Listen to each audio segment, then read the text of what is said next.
हे hi hello नमस्कार. स्वागत आहे तुमचं प्रिया होळे युट्यूब चॅनल मध्ये. मी प्रिया तुमचं मनापासून स्वागत करते.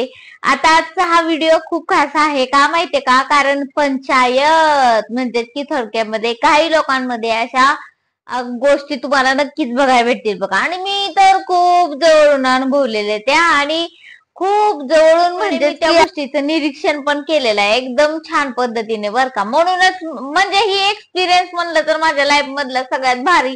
मी कुणालाही भेटू द्या लाईफ मध्ये, कुणालाही भेटू द्या, मी त्या माणसाकडे एवढं म्हणजे म्हणजे बारीक लक्ष देऊन असतं ना माझं. कारण का माहितीये का?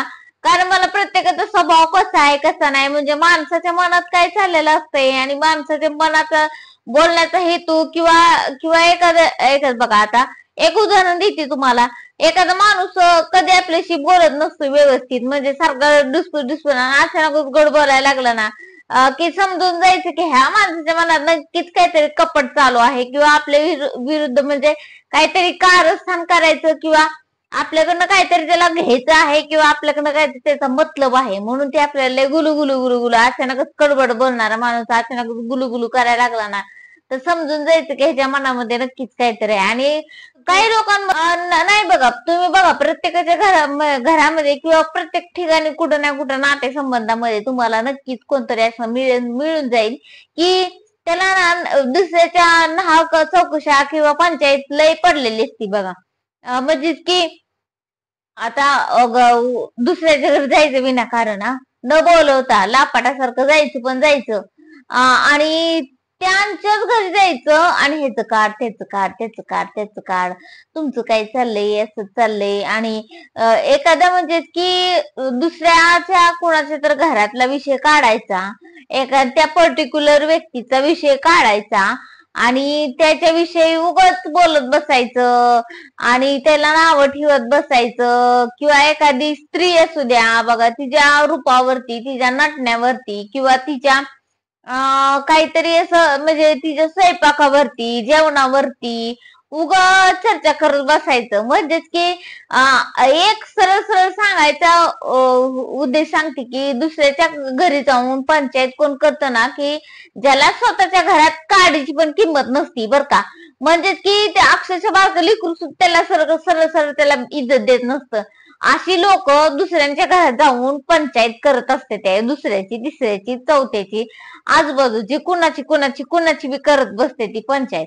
म्हणून ह्या लोकांना काय काय काहीच कामधंदा नसते की फक्त जायचं, लोकांच्या घरी जायचं आणि ह्याची पंचायत काढ त्याची पंचायत काढ, ह्याचं काम काढ, ह्याचा तमका विषय काढ किंवा ह्यानं असं केलं तस केलं आणि लयची म्हणजे थोडक्यात सांगायचं म्हणलं अशा करत राहणं किंवा एखाद्याचा विषय काढायचा आणि त्याच्यावर गप्पा मारत बसायचं आणि त्या दुसऱ्या लोकांना नावं ठेवत बसायचं.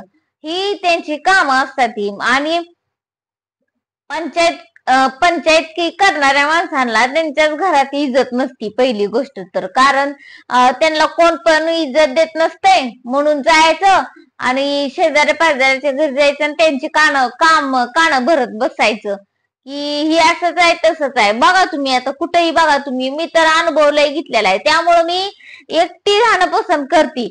पण अशा लोकांच्या मी नादी कधीच लागत नसती, त्यांच्या बरोबर बसत पण नसते उठत पण नसती. आणि कसं असतंय माहितीये का की ज्या वेळेस आपण त्या लोकांना बोलत असतो करत असतो त्यावेळेस ते आपल्याला लय आपलं आपलं आपलं आपलं दाखवत असते, ती लय आपलं प्रेम असल्यासारखं दाखवते, ती लय आपल्याशी गोड गोड बोलण्याचा प्रयत्न करते ती किंवा लय आपल्याला गोड पण बोलते ती. आणि आपण तिथनं उठून गेलो की लगेच बघा विषय निघाला, आपण तिथून उठूच तर दम असतो पण उठलं तिथनं की लगे विषय कुणाचा चालू होतो, आपण जिथनं उठलो ना तिथं आपला विषय चालू असतो. त्यामुळे ही जी पंचायत करणारी माणसं असते ती का नाही म्हणजेच की जाऊन इथं तिथं एखाद्याचा विषय काढायचा आणि त्या लोकांविषयी बोलायचा, अशा लोकांपासून ना लय लांब राहावा. कारण का माहितीये का, यांना एकतर काडीची किंमत कोण देत नसते आणि आपण किंमत देऊन आपली किंमत कमी करून घ्यायची काय आपल्याला गरज नसती. त्यामुळे ही पंचायत राज करणारी माणसं असते का नाही, त्यांनी आलं की ते आपल्या त्यांना कशी जिरवायची ना ते आपल्याला चांगलंच कळलं पाहिजे. कारण त्यांनी आलं त्यांना तिथं थांबूच द्यायचं नाही, उठायचं ना आपल्या कामाला लागायचं. बरोबर त्यांना त्यांची मस्ती जिरते आणि उठून जाते ती मग सरळ. म्हणून कसं आहे माहितीये का, ही आपल्या घरामध्ये भांडण लावत असते. थोडक्यात बघा, आता ही काय काय म्हणलं तर, आता मी एक छोटासा अनुभव घेते. नवीन लग्न झाल्यानंतर ना आमच्या पण म्हणजे सासरवाडीमध्ये ना माझ्या पण एक उदाहरण सांगते तुम्हाला मी. एक म्हातारी होती ती. आता म्हातारं माणूस म्हणलं की आता आपल्याला वाटतं का नाही असं, पण मी त्या बाईला गेल्या क्षणीच ओळखलं तिथं की रोज यायची, खायची प्यायची, खायची प्यायची, आणि काहीतरी अशी बोलत बसायची आमच्या घरच्यांबरोबर, अशी चुगल्या करत बसायची. आणि मी एक दिवशी ऐकलंच त्या गोष्टी की कशा चुगल्या करते, कशा काय. लईच हुशार आहे बाई तुमची सून, लईच आगाव दिसते, लईच बोलते बाई, असं काहीतरी शब्द माया पण कानावर आलं ती. पण जाऊ द्या, कुठं म्हातारा माणूस आहे, त्यांच्या कुठं नादाला लागायचं. पण हा सांगायचा उद्देश असा की ही जी अशी म्हातारी म्हातारी माणसं असते ती नाही, त्यांना पण काही कामं नसते ती, अनुभव असतो त्यांना, पण दुसरं काही काम भेटत नसतं, म्हणून उगं दुसऱ्याच्या घरात काळ्या करत बसत असते ती.